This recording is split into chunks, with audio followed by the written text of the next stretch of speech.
ये कहानी शुरू होती है सन 1899 से। कोलंबिया यूनिवर्सिटी में एक लेक्चरर होते हैं जिनका नाम होता है डॉक्टर अलेक्जेंडर, और डॉक्टर अलेक्जेंडर का सब्जेक्ट होता है इन्वेंशन। हालांकि डॉक्टर अलेक्जेंडर के पास करियर के बहुत बेहतरीन ऑप्शंस थे, लेकिन उन्हें रिसर्च से, इन्वेंशन से प्यार होता है और इसीलिए उन्होंने ये प्रोफेशन चुना होता है। डॉक्टर अलेक्जेंडर की एक मंगेतर भी होती है जिसका नाम होता है एमा, और वो एमा से बहुत प्यार करते हैं।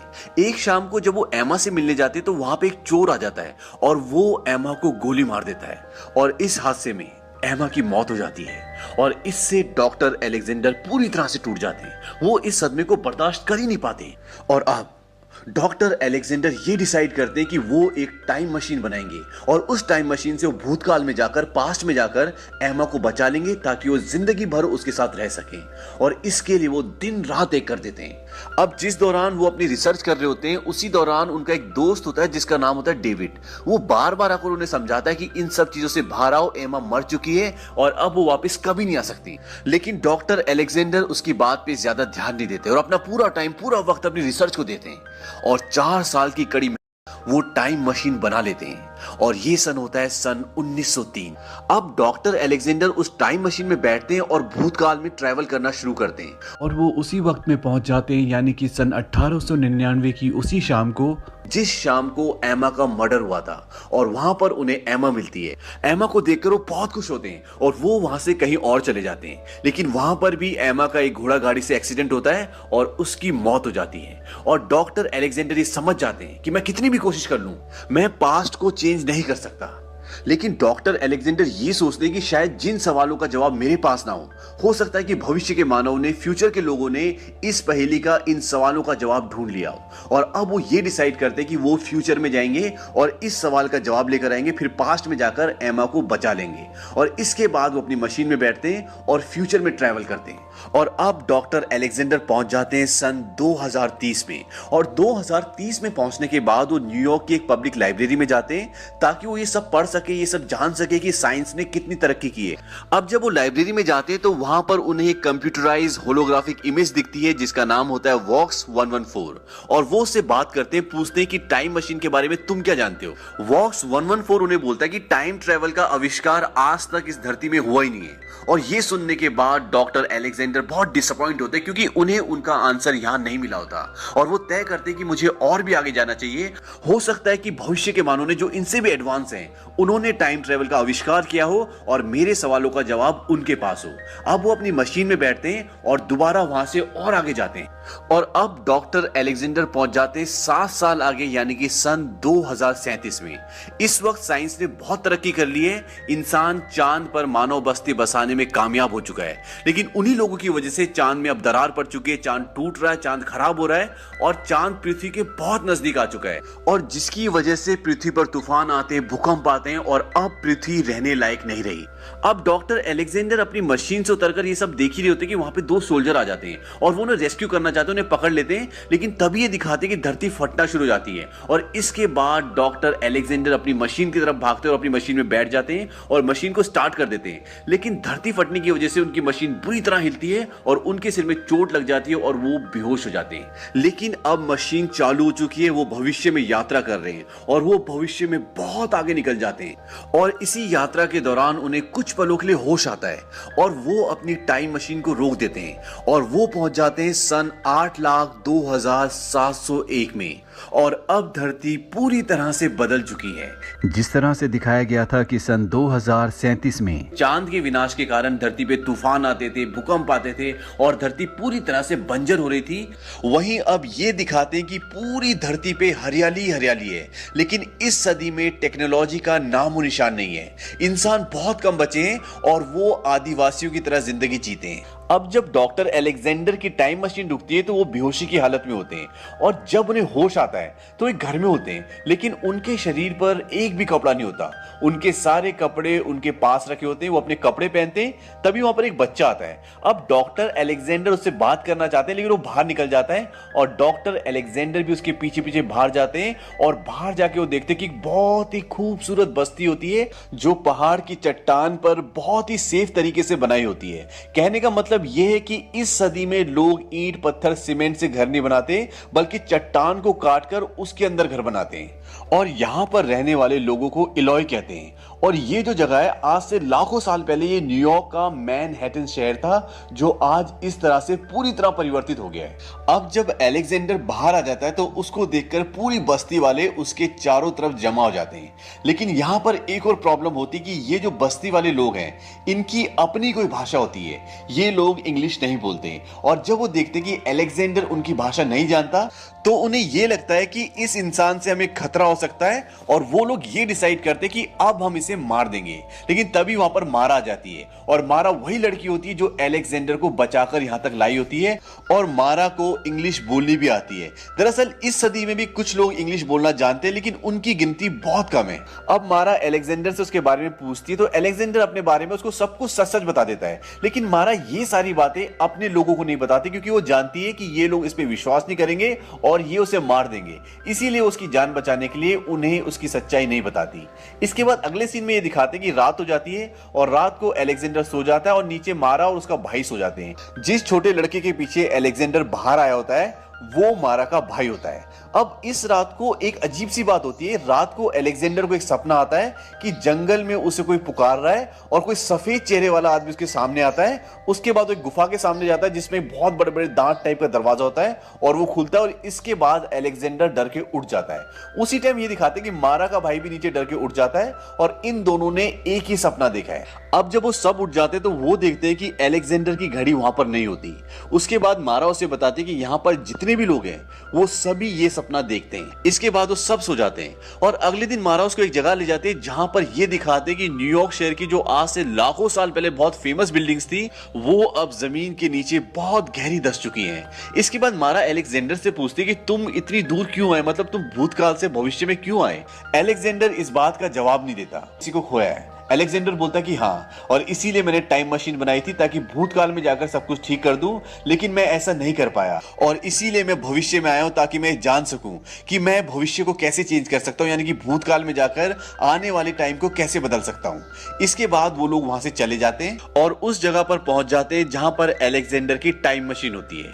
और अब अलेक्जेंडर ये डिसाइड करता है कि वो अपने टाइम में, अपने वक्त में वापिस चला जाएगा। और जब वो वापिस जा ही रहा होता है तो मारा उससे बोलती है कि प्लीज तुम मेरे छोटे भाई को भी अपने साथ ले जाओ। अब वहां पर उनकी बातें चली रही होती है कि तभी नगाड़े बजना शुरू हो जाते हैं और ये खतरे का संकेत होते हैं। ये नगाड़ों की आवाज सुनते ही मारा अपनी बस्ती की तरफ भागती है और अलेक्जेंडर भी उसके पीछे पीछे भागता है। और जब अलेक्जेंडर बस्ती में पहुंचता है तो वहां वो देखता है कि एक सफेद रंग का अजीब सा प्राणी होता है। इन प्राणियों को मॉरलॉक्स कहा जाता है और ये धरती के नीचे रहते हैं और धरती के नीचे खाने के लिए कुछ भी नहीं है तो ये इन लोगों की बस्तियों पर हमला करते हैं और यहां से इंसानों को उठाकर धरती के नीचे ले जाते हैं और वहां उन्हें मारकर खा जाते हैं। और मारा यहां पर इसलिए आई होती है क्योंकि उसका भाई यहां होता है। अब इसी भगदड़ में मारा के भाई को बचाते हुए एक मोरोलोक अलेक्जेंडर के पीछे पड़ जाता है। अलेक्जेंडर वहां से भागता है और वो मोरोलोक उसका पीछा करता है।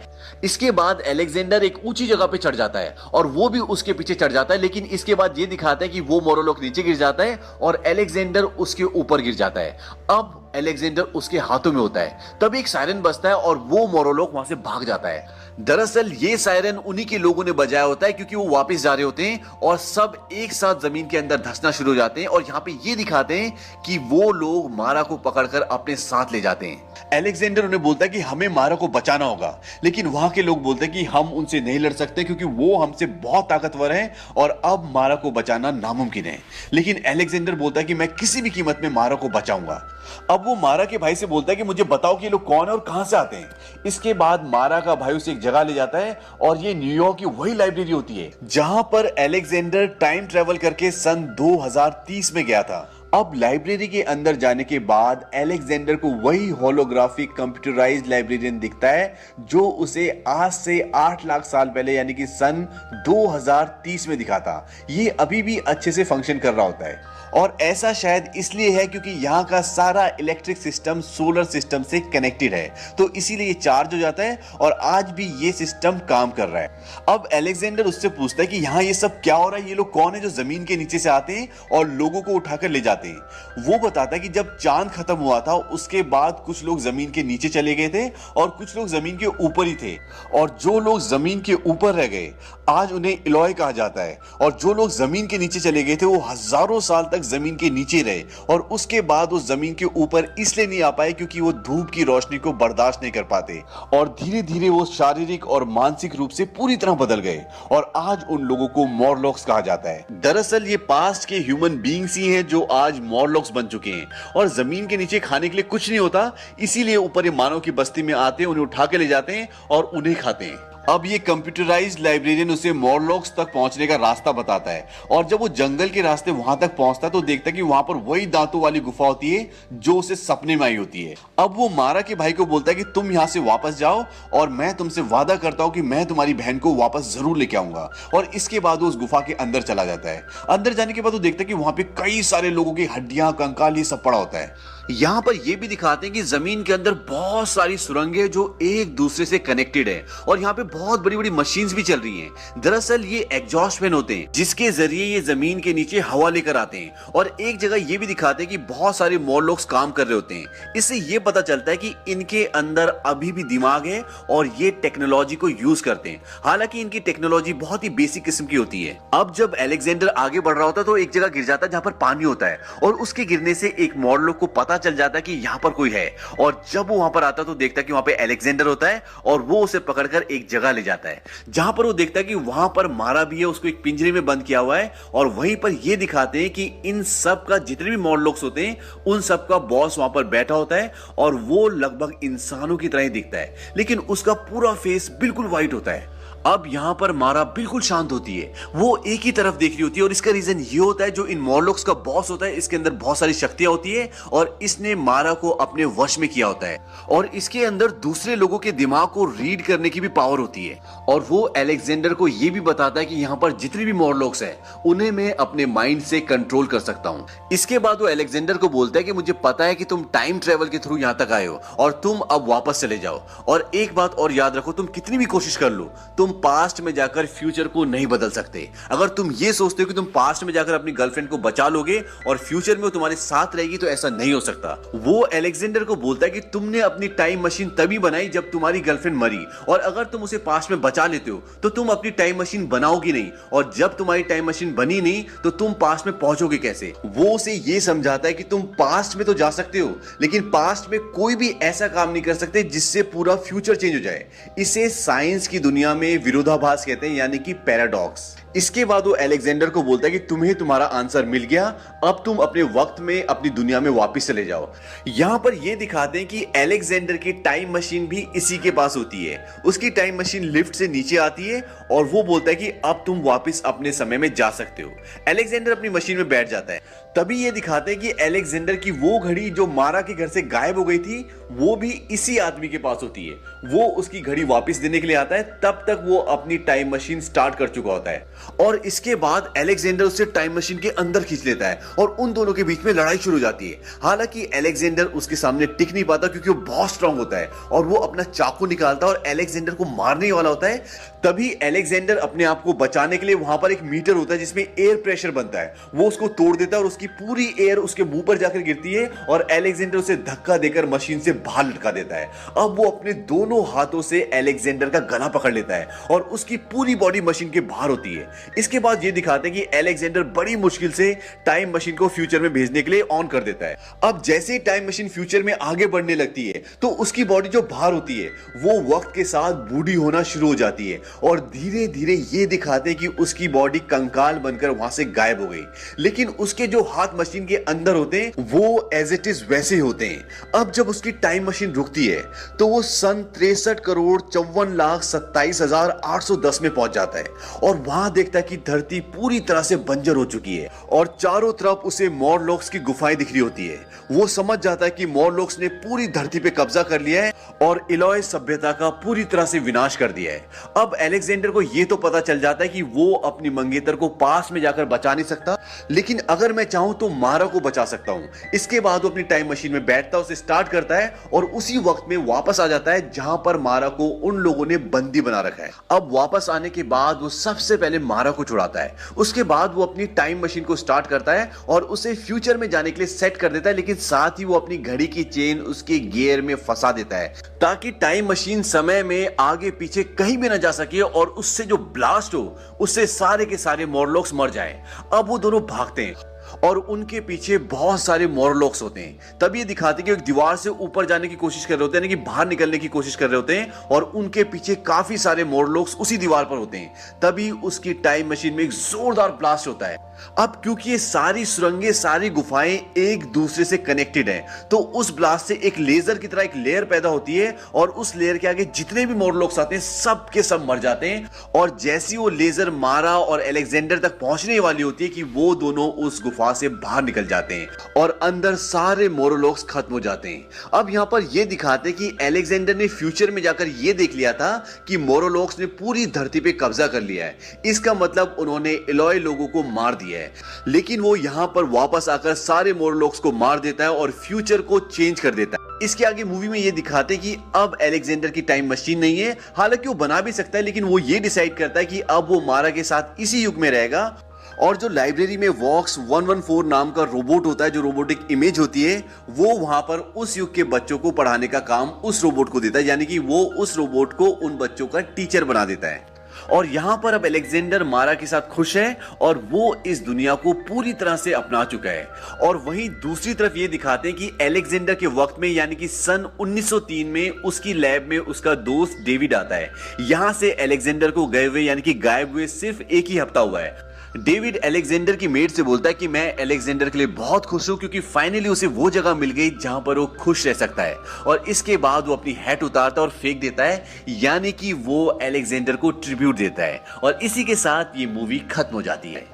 हालांकि इस मूवी में कुछ ऐसे पॉइंट्स हैं जो डायरेक्टर और राइटर ने क्लियर नहीं किए, जैसे कि जब अलेक्जेंडर वापस इसी वक्त में आता है, तो जो मोरलॉक्स का बॉस होना चाहिए था उसे जिंदा होना चाहिए था, क्योंकि वो इसी वक्त का था। और उसकी मौत इसलिए हुई थी क्योंकि वो फ्यूचर में चले जाता है, टाइम में आगे चले जाता है। और जब अलेक्जेंडर वापस इसी टाइम में आया तो उसे जिंदा दिखाना चाहिए था, जो कि नहीं दिखाया गया। दूसरा पॉइंट ये कि अगर अलेक्जेंडर ने उनका फ्यूचर देख लिया था, इसका मतलब ये है कि उनका भी कोई पास्ट होगा, और वो वापस आके वो सारा चेंज कर देता है और फ्यूचर को बदल देता है। यानी कि यहां पर भी उसने टाइमलाइन के साथ छेड़खानी की है और पास्ट में आके चीजों को बदला है। अब इसके पीछे लॉजिक ये हो सकता है कि अलेक्जेंडर अपने फ्यूचर में जाकर किसी के भी पास्ट से छेड़खानी करके उसका फ्यूचर बदल सकता है, लेकिन अपने पास्ट में जाकर अपने फ्यूचर को नहीं बदल सकता। पर जो इसका फर्स्ट पॉइंट था, जहां पर अलेक्जेंडर टाइम में वापस आकर मारा को बचाता है, और उस टाइम में मोरलॉक्स के बॉस को जिंदा होना चाहिए था, क्योंकि वो उस टाइमलाइन में जिंदा था। लेकिन इस पॉइंट को मूवी में कहीं भी क्लियर नहीं किया गया। उम्मीद करते हैं कि ये कहानी आपको पसंद आई होगी।